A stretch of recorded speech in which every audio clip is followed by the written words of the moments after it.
آدمی نے خلا کے لیے 18 جنوری کی کو کورٹ میں درخواست جمع کرائی اور جنوری کے آخر میں اس نے ایک مفتی سے نکاح پر نکاح کر لیا، جبکہ میرے دوست کو خلا کا نوٹس 6 فروری کو موصول ہوا اور خلا کا فیصلہ بھی عدالت نے 20 مارچ کو دیا. انہوں نے عدت بھی نہیں کی، اور جبکہ یہ عالم ہیں اور رخصتی اور مفتی صاحب اور وہ فلاں مدرسے سے منسلک ہیں.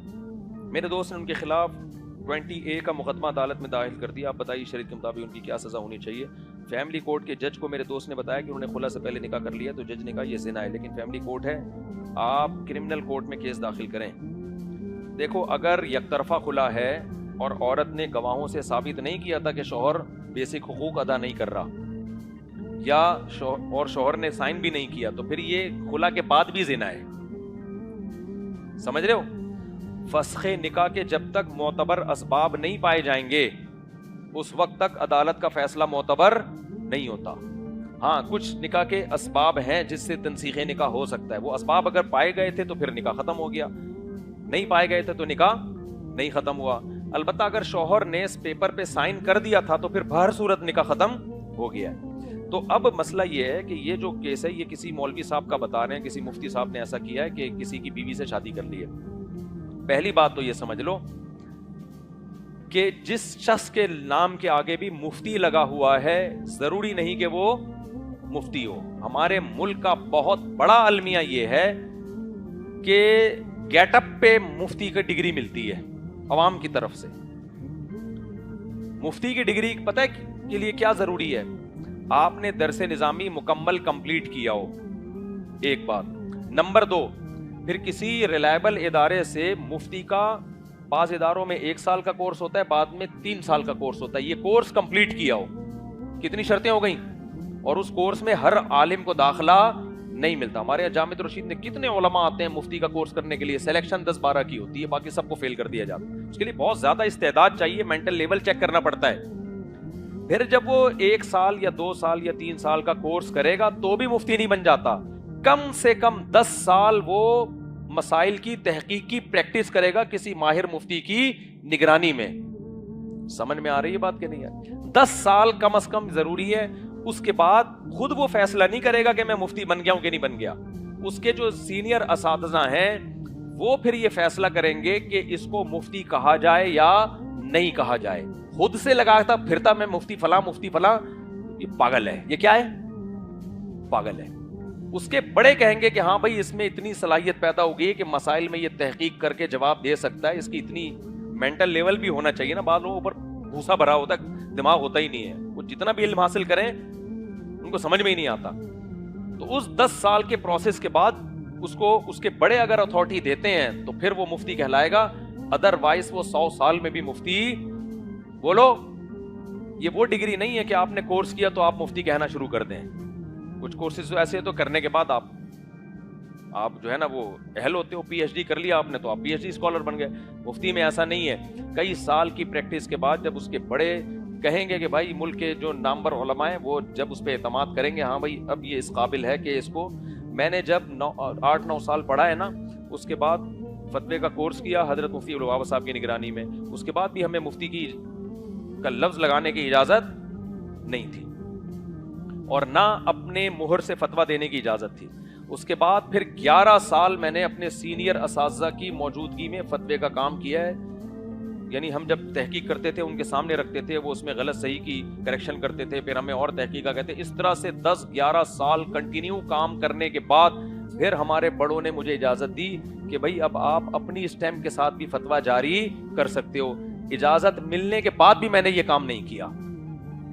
سمجھ رہے ہو؟ مجھے ڈر لگتا تھا یار میں اپنی اسٹیمپ سے لکھوں، کل قیامت میں کس کی گردن پکڑی جائے گی میری. 2011 میں مجھے اجازت ملی ہے. اس کے بعد جا کے اب 2023 میں نے اپنی اسٹیمپ سے فتویٰ جاری کرنا شروع کیا ہے. اور وہ بھی اس لیے، یعنی 2023 تک بھی کرتا رہا کام میں، اب میں نے اپنی اسٹیمپ لگانا شروع کی. وہ بھی اس لیے کہ سوالات کی رش اتنا زیادہ ہے کہ ہر مسئلہ میں جامعۃ الرشید لے کے جاؤں، ان سے اسٹیمپ لگواؤں تو پھر جو سوال پوچھنے والے ان کا نقصان بہت ہو رہا تھا. تو پھر میں نے یہ کیا کہ چلو جی میں اپنے سائن سے فتویٰ جاری کر دیتا ہوں. اس پروسیس سے گزرنے کے بعد کوئی شخص مفتی کہلانے کا، اور ہم ابھی بھی اپنے آپ کو کوئی فنٹر نہیں سمجھتے، مفتی ہونا تو بہت بڑی بات ہے. تو بڑوں نے اجازت دی تو ان کی اجازت سے، بلکہ اجازت کے ایک قسم کا حکم ہی ہے کہ بھائی آپ مسئلہ بتا سکتے ہو. تو آج کل کیا ہو رہا ہے، مفتیوں کے اسکینڈل بہت آ رہے ہیں وہ مفتی فلانی لڑکی کے ساتھ پکڑا گیا, اس کے ساتھ بھگا کے لے گیا. بھائی یہ مفتی نہیں ہوتے, یہ جاہل کے بچے ہوتے. مفتی عبدالقوی کے دیکھو نا اسکینڈل, اب غیبت اس لیے نہیں کہ تو ساری دنیا کے سامنے. کل مفتی عبدالقوی صاحب کی کوئی لائی ہے کہ ایک لڑکی ناچ رہی ہے نا, اور مفتی عبدالقوی صاحب کیا کر رہے ہیں, انجوائے, بڑا زبردست انجوائے کر رہے ہیں. پتہ نہیں فیک ہے یا کیا ہے, واللہ عالم. تو بظاہر تو فیک نہیں لگ رہی تھی, لیکن ان کے تو اپنے ویسے ہی ماشاءاللہ بڑے مشہور ہیں. وہ مفتی کہاں سے ہو گئے وہ؟ میں نے مفتی اس لیے کہہ دیا کہ لوگوں نے نام بنا دیا ان کا. پھر لوگ کہتے ہیں مفتی کو دیکھو کیا کر رہا ہے. بھائی جان کس نے کہا کہ یہ مفتی ہیں؟ کس نے لگایا؟ خود ہی لگا دیا. یہ ایسے جیسے خود ہی بالنگ کرو اور خود ہی بیٹنگ کرو, خود ہی کرو. تو مفتی بہت ایک مشکل سے ڈگری ملتی ہے, اور اس میں بہت, اور پھر مفتی کے پاس تو اتنا ٹائم ہی نہیں ہوتا کہ عملیات میں آئے. وہ بہت سے عامل ہیں مفتی فلاں عملیات کر رہے ہیں, جن ٹرائل بھگا رہے ہیں, اور کیا ہے وہ مفتی. تو یہ پاکستان ہے, یہاں لا قانونیت ہے, جو چاہے بن جاؤ, کوئی پوچھنے والا نہیں ہے. ڈاکٹر بھی لوگ بنے ہوئے جعلی ڈگریوں پہ, اور عام ڈاکٹروں سے زیادہ بڑے ڈاکٹر بنے ہوئے. حکیم تو ایسے مارکیٹ میں ملیں گے, ہر تھوڑے دن میں کوئی منجن بیچ رہا ہوگا بیٹھے, اور قبلہ بڑے حکیم صاحب. بھائی حکیم ریلائبل ہونا چاہیے, کس ادارے سے فارغ ہے, کس استاد سے پڑھا ہے, کیا تجربہ ہے آپ کا, اس وقت تک اس کو حکیم مت مانو. صحتوں سے کھیلتے ہیں یہ. حکیم صاحب قبرستان سے گزرتے تھے, منہ چھپا لیتے تھے. کسی نے کہا یہ تکلف کیوں, کہتے ہیں سارے میرے پہنچائے ہوئے ہیں, ان سے شرم آتی ہے مجھے. تو اب یہ جو مسئلہ ہے نا کہ یہ روحانی عامل لوگ ہوتے ہیں. اب مجھے نہیں پتا یہ مولوی صاحب نے عدت کے سے پہلے نکاح کیا, عدت کے بعد, تو آپ کے ذمہ دو کام ہیں. ایک, جنہوں نے یہ استفتاء لکھا ہے, سب سے پہلے تو وہ خلا کی جو ڈاکومنٹس ہیں کسی مدرسے میں داخل کریں. دارالعلوم کرنگی ہے, بنوری ٹاؤن, جامعہ فاروقیہ, جامعہ رشید, وہ یہ ہمارے پاس بھی جمع کرا سکتے ہیں. وہ ڈاکومنٹ دیکھ کے مفتی یہ فیصلہ کرے گا کہ شرعی لحاظ سے یہ خلا ٹھیک بھی ہے یا نہیں ہے. اگر خلا ٹھیک ہی نہیں ہوا تو پھر تو اس مولوی پہ سیدھا سیدھا زنا کا کیس بنتا ہے. سمجھتے ہو کہ نہیں سمجھتے؟ پھر تو وہ کیا ہے, زانی. اس کو بتا دیا جائے, فتویٰ لے جا کے دکھایا جائے. پھر بھی اگر وہ نہیں مانتا تو اس کو اناؤنس کر دیا جائے, فتویٰ دکھا کے نا کہ بھائی دیکھو یہ فتویٰ ہے, یہ میری بیوی ہے, اور بیٹھی ہوئی کس کے ساتھ ہے, یہ اس شخص کے ساتھ بیٹھی ہوئی ہے جو جعلی مفتی ہے. مفتی نہیں ہے وہ, کیا ہے, جعلی مفتی ہے. اس کو پھر بدنام کریں آپ.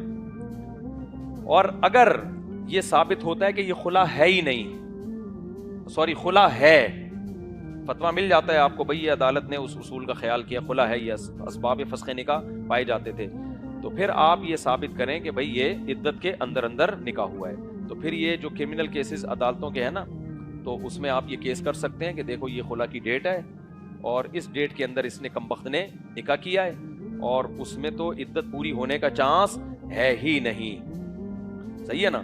تو پھر آپ اس کے اوپر کیس کر سکتے ہیں, تو وہ اندر ہو سکتا ہے, اور اس کو چھوڑے نہیں, آپ نے اندر کرانا ہے. لیکن میں پھر بتا دوں, مجھے نہیں پتا یہ جو لکھا ہوا ہے صحیح لکھا ہے کہ غلط لکھا ہے. ہو سکتا ہے ایسا نہ بھی ہو. تو کسی پہ الزام لگانے سے پہلے جب تک دونوں طرف کی بات نہ سنی جائے اس وقت تک فیصلہ کرنا ممکن نہیں ہوتا. تو میری اس اسپیچ کا مطلب یہ نہ سمجھے کہ میں اس مولوی کے خلاف بول رہا ہوں. ہو سکتا ہے اس مولوی سے ہم ملیں تو وہ بتا دے کہ بھائی شرعی لحاظ سے بھی خلا ٹھیک تھا, میں نے فتویٰ لیا تھا, اور عدت بھی اس کی پوری ہوئی تھی. تو میں طرفداری نہیں کرتا, میں کہتا ہوں اگر یہ ٹھیک ہے تو پھر یہ کریں, باقی ٹھیک ہے یا نہیں, بھائی ہم نے تو ایک طرف کا بیان سنا ہے, ہم نے دوسری طرف کا بیان نہیں سنا.